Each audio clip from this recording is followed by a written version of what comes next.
Okay, this is a quick tutorial to show you how to reduce bulk while sewing the hem, especially if the side seams have been finished with French seams. This is a shirt I'm working on, and I have my hem allowance as 1 inch. So this is going to be a double fold hem. So this means that I'm going to fold this hem 2 times, and then I'm going to ensure that it touches this 1 inch mark that I've done here. So but at the side seam here, I have this French seam.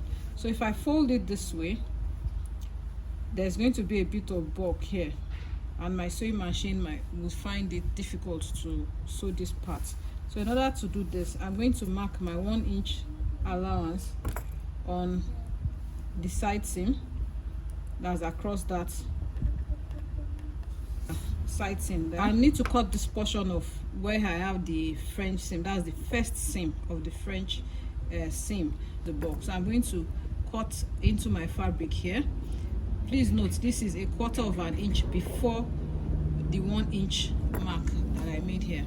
So I'll cut this like this. This is my French seam. I'm going to cut about 1/4 of an inch away from there, and then remove the excess.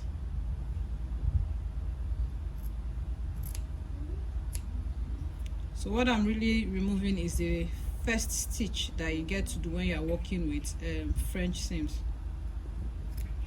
So once you remove this, then it becomes easier to fold the fabric. It becomes easier to fold your hem here, just like this. So it becomes easier to fold your hem without having the bulk.